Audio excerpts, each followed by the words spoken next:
Finally guys আপোনালোকৰ সন্মুখত 2024 model NS Pulsar 200 চিচিৰ হয়। চ' এইটো নতুনকৈ লঞ্চ কৰিছে। চ' এইটোৰ ওপৰত আমি অলপ ডিছকাছ কৰিম। তো ইয়াত নতুনকৈ কি ইহঁতে পাৱাৰ দিছে বা কি এড কৰিছে আৰু নতুন কি আপডেট কৰিছে গোটেইখিনি ডিটেইলছ A to Z এইটো ভিডিঅ'ত ডিছকাছ কৰা যাব। চ' গাইজ আপোনালোকে ভিডিঅ'টো স্কিপ নকৰাকৈ চাই থাকিব, তেতিয়া গম পাই যাব যে এইটো নতুন কি আহিছে বা কি হোৱা নাই বা নতুনকৈ কি ইহঁতে ফিচাৰ্ছ নতুন লগাইছে গোটেইখিনি ডিটেইলছ জানিবৰ কাৰণে ভিডিঅ'টো স্কিপ নকৰাকৈ চাই থাকিব গাইজ। আৰু মোৰ চেনেলটো যদি আপোনালোকে ছাবস্ক্ৰাইব যদি কৰা নাই ছাবস্ক্ৰাইব কৰি থৈ দিব, কাৰণ কি আপোনালোকে এনেকুৱা ধৰণৰ কিছুমান নটিফিকেশ্যন পাই যাব, কাৰণ বাইক ৰিলেটেড নটিফিকেশ্যন পাব।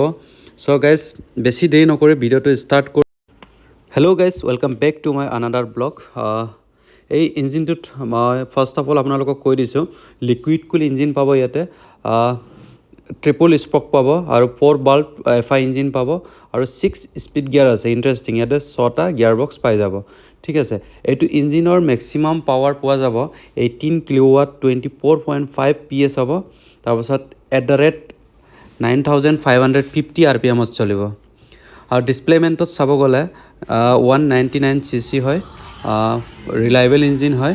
ঠিক আছে, আৰু ডুৱেল ডিস্ক আপুনি পাই যাব, ফ্ৰণ্ট ছাইডো পাব আৰু বেক ছাইডো পাই যাব। আৰু টায়াৰটো হৈছে টিউবলেছ টায়াৰ পাব, আপুনি ফ্ৰণ্ট ছাইডে পাব আৰু বেক ছাইডত টায়াৰ টিউবলেছ টায়াৰে পাব। এতিয়া আমি গাইজ চেক কৰিম, ইয়াৰে মানে কি মিটাৰ বক্স চেক কৰিম আৰু চাবিটো চেক কৰিম। তো মিটাৰ বক্সত কি মানে ইহঁতে ফিচাৰ্ছ আপডেট দিছে আৰু চাবিটো কেনেকুৱা ধৰণৰ চাবি আহিছে। মই বিশেষকৈ চাবিটোত একো আপডেট এনেকুৱা পোৱা নাই।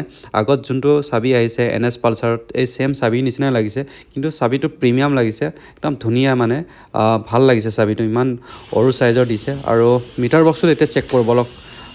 অন কৰাৰ পিছত বহুতখিনি ইয়াতে নটিফিকেশ্যন আহি গৈছে। চ' নটিফিকেশ্যন যিমানখিনি আছে মই গোটেইখিনি আপোনালোকক কৈ দিম কি ইয়াত ইহঁতে ফেচিলিটি দিছে। অলপ গাইজ এইখিনি মই কৈ দিছোঁ।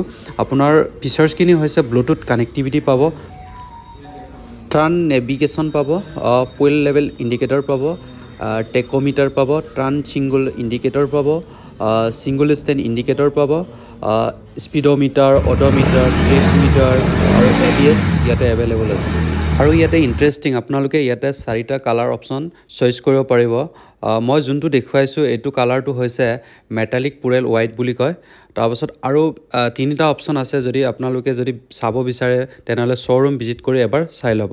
আৰু মোৰটো ফেভাৰেট হয় হোৱাইট কালাৰটো, এইটো কাৰণে মই হোৱাইট কালাৰটো আপোনালোকক দেখুৱাইছোঁ। আৰু এইটো যোনটো কালাৰ মই হোৱাইট কালাৰটো লৈছোঁ, এইটো পূৰা মোৰ কাৰণে প্ৰিমিয়াম হয় আৰু বহুত ভাল লাগিছে এইটো কালাৰ। চ' আপোনালোকে যদি এইটো কালাৰ যদি চইচ কৰা নাই তেনেহ'লে আৰু অপশ্যন 3টা আছে, চাই ল'ব। ঠিক আছে, চাই ল'ব পাৰিব।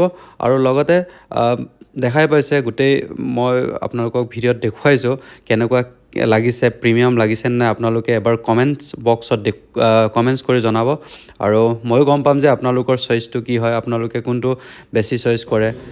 আৰু এতিয়া আমি টায়াৰৰ চাইজখিনি চাই লওঁ। টায়াৰখিনি টিউবলেছ টায়াৰ হয় আৰু টায়াৰখিনিত কি ফেচিলিটি দিছে বা কেনেকুৱা টায়াৰ দিছে সিহঁতে প্ৰভাইড কৰিছে, টায়াৰৰ চাইজটো কিমান দিছে, গোটেইখিনি ডিটেইলছ এইখিনিও আমি জনাটো প্ৰয়োজন হয়। এইখিনিও মই জনাম আপোনালোকক। টায়াৰৰ চাইজটো বেক চাইডে কিমান চাইজ দিছে বা ফ্ৰণ্ট চাইডে কিমান চাইজ দিছে, এই গোটেইখিনি আমি চাই ল'ম। আৰু টায়াৰৰ চাইজটো বেক চাইডটো হৈছে 130/70 হয়, 70 চাইজৰ দিছে। এইটো একদম পাৰফেক্ট আছে। যোনটো ইঞ্জিন লগোৱা আছে এইটো ইঞ্জিনৰ কাৰণে এইটো টায়াৰ একদম মজা আছে। আৰু ফ্ৰণ্ট চাইডে কেনেকুৱা কি দিয়া আছে এইটো চাই ল'ম। ফ্ৰণ্ট চাইডে আছে 100/80 আছে, 100/80টো একদম মজা আছে। আৰু ফ্ৰণ্ট চাইডৰ পৰা চাব গ'লে গাড়ীটো যেনেকৈ বনাইছে লুকছটোৰ লগত একেবাৰে মিলিছে। চ' টায়াৰখিনি অভাৰঅল মোৰ হিচাপততো অ'কে আছে। আপোনালোকে এবাৰ শ্ব'ৰুম আহি ভিজিট কৰি চাই ল'ব। ঠিক আছে, যদি আপোনালোকৰ যদি এইটো ভিডিঅ'ত যদি ভাল লাগিছে তেনেহ'লে আপোনালোকে লাইক, শ্বেয়াৰ আৰু ছাবস্ক্ৰাইব কৰি দিব, কাৰণ ছাবস্ক্ৰাইব কৰি থৈ দিলে আপোনালোকে নেক্সট নটিফিকেশ্যন পাই যাব। সেইটো কাৰণে আপোনালোকে ছাবস্ক্ৰাইব কৰি থৈ দিব। আৰু বাকীখিনি আপোনালোকে মই গোটেই এবাৰ ভিডিঅ' কৰি দেখুৱাই দিম, ক'ত কেনেকুৱা কি দিছে আৰু কেনেকুৱা ইহঁতে নতুন আপডেট দিছে, গোটেইখিনি মই এবাৰ আপোনালোকক ভিডিঅ'ৰ থ্ৰু দি দেখুৱাই দিম। এক্স শ্ব'ৰুম প্ৰাইচ গুৱাহাটীত হৈছে আপোনাৰ 1,45,000। অন ৰোড প্ৰাইচটো আপোনাৰ এইটো বেলেগকৈ আহিব, ৰেটিঅ' আছে, ইঞ্চুৰেঞ্চ আছে, গোটেইখিনি মিলাই আই থিংক অন ৰোড প্ৰাইচটো 1,70,000 to 80,000 ভিতৰত হৈ যাব। আৰু চিটিত লৈ ডিপেণ্ড কৰে, এইটো নিজৰ চিটিত আপোনালোকে নিজে চেক কৰি চাব পাৰে শ্ব'ৰুমত ভিজিট কৰি। এইখিনিয়ে আছিলে গাইজ আজিৰ ভিডিঅ'টো আপোনালোকে যদি ভাল লাগিলে তেনেহ'লে লাইক শ্বেয়াৰ আৰু কমেণ্ট কৰি জনাই দিব thank you Right on, keep it double back, I got my coat, hold a couple packs, tell 'em I love you.